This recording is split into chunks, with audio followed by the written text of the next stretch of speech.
राधे राधे, हर हर Mahadev. Welcome है आप सभी का भारतीय गीत बेस पर। मैं आप सबके लिए बहुत प्यारा गीत लेकर आई हूँ, तो आइए सुनते हैं। नैहर से कोई के बहाना आए, भोला जी ले वैनी गवानावा। नैहर से कोई के बहाना ए भोला जी ले वैनी गवानावा। हवा त कहनी भोला जी कोठावा अटारी बाबू, हवा त कहनी भोला जी कोठावा अटारी बा।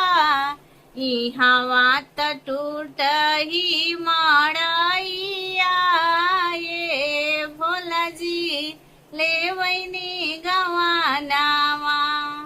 नैहर से कोई के बहानावा, ये भोला जी ले वैनी गवानावा।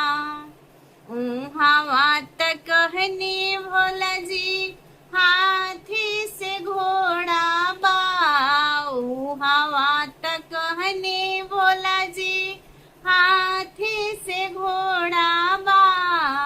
ई हवा तबा हवाए लावाए, भोला जी ले वैनी गवानावा। नैहर से कोई के बहानावा, ए भोला जी ले वैनी गवानावा। हवा त कहने भोला जी तो सक तकिया बाऊ, हवा त कहने भोला जी तो सक तकिया बा। ई हवा त मेरी गा के छलावा, ये भोला जी ले वैनी गवानावा। नैहर से कोई के बहानावा, ये भोला जी ले वैनी गवानावा। हवा त कहनी भोला जी पूड़ी मिठाई बा, हवा त कहनी भोला जी पूड़ी मिठाई बा। ई हवा त भांगिया के गोलावा, ए भोला जी ले वैनी गवानावा। नैहर से कोई के बहानावा, ए भोला जी ले वैनी गवानावा। तो आइए एक और गीत सुनते हैं इसी में। कैसा लगेगा आप लोग बताइएगा कमेंट में। तो आइए सुनते हैं।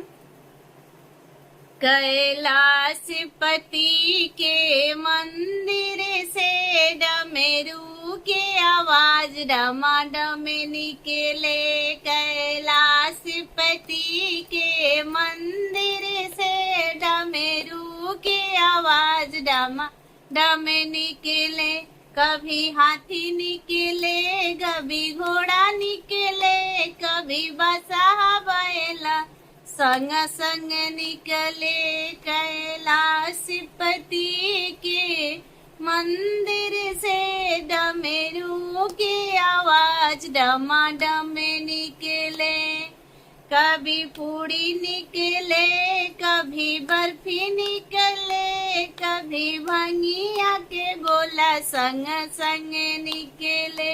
कैलाशपति के मंदिर से डमरू की आवाज डमाडम निकले। कैलाशपति के मंदिर से डमरू की आवाज डमाडम निकले। कभी हाथी निकले, कभी घोड़ा निकले, कभी बसा बैल संग संग निकले। कैलाशपति के मंदिर से डमरू की आवाज डमाडम निकले। Thank you so much.